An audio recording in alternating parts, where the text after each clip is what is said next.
안녕하세요. 수상한 안개입니다. 오늘은 고어물 만화 좋아하시는 분이라면 한 번쯤 읽고 갈 만한 만화를 준비했습니다. 귀축도, 귀축, 야만적이고 잔인한 짓을 하는 사람을 비유적으로 이르는 말. 남주 타카쿠는 M대학 페어 연구 서클의 멤버입니다.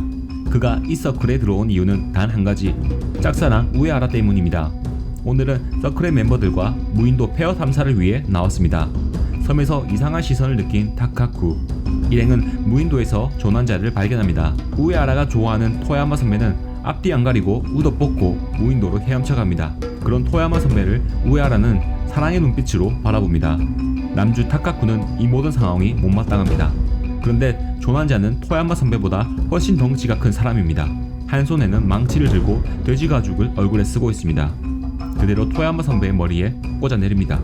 우에하라의 부탁에 마지못해 토야마 선배를 구하러 타카쿠는 헤엄을 쳐 무인도로 향합니다. 설상가상 배는 전복되고 그들의 일행은 무인도에 갇히게 되었습니다. 이 무인도에는 무엇이 살고 있을까요? 피투성이 전기톱 스케반. 굉장히 단순한 스토리. 여주의 걸크러쉬 성격이 볼만한 이 만화는 좀비물 같지만 전부 개조인간들입니다.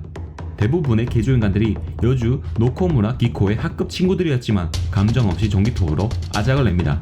첫 장면에 무고한 사람들을 구해주기 위해 대신 싸워주는 걸 보아 인간 쓰레기는 아닌 듯 합니다. 그럼 누가 이런 개조인간들을 만들었을까요? 마지막 보스는 아오이 네로입니다. 그녀는 자신만의 제국을 세우기 위해 개조인간을 만들어냅니다. 기코는 네로가 개조하지 못한 유일한 학생입니다. 아오이 네로는 끊임없이 개조인간을 기코에게 보내 기코를 죽이려 합니다. 매 화마다 기코는 열폭한 상태이고 전기톱을 누구의 머리에 꽂을지부터 생각합니다. 스토리는 네로를 죽이기 전까지 계속 괴물들을 보내고 기코가 다 이기는 평범한 스토리입니다. 스토리보다 어떤 개조 괴물들이 등장하는지와 어떻게 죽는지에 중점을 두고 보면 될 듯합니다. 좀비가 되기 전까지 하고 싶은 100가지. 일상에 찌든 회사원이 좀비들을 피하며 그동안 할 수 없었던 꿈들을 이뤄나가는 스토리. 남주 텐도 아키라는 회사에 가기 싫습니다.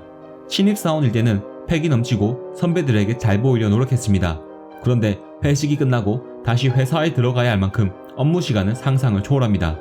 출근 한 번 하면 집에 며칠 동안 들어오지 못해서 아키라는 출근하기 무섭기까지 합니다.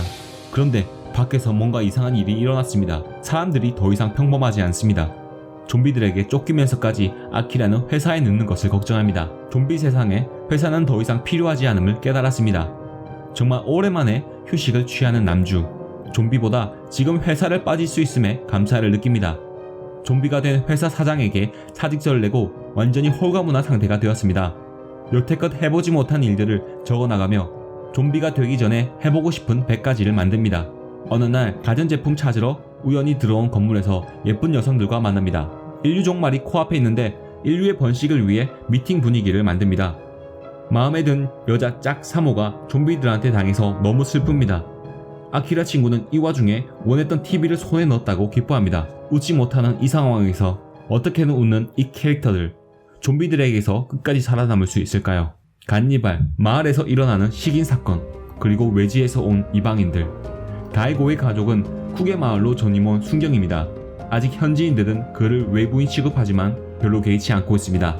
겉보기에는 너무나 평화로운 마을입니다.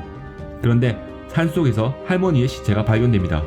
사람들은 곰이 할머니를 덮쳤다고 생각합니다. 다이고는 생각이 다릅니다. 할머니의 손에 사람에게 물린 자국이 있습니다. 그는 좀 더 조사해 보아야 한다고 말합니다. 그러자 사람들이 이상한 반응을 보입니다. 거짓말이 들킨 것 마냥 그들은 다이고가 틀렸다고 몰아세웁니다. 총까지 들고 다이고를 겨눕니다. 왜 이렇게까지 할까요?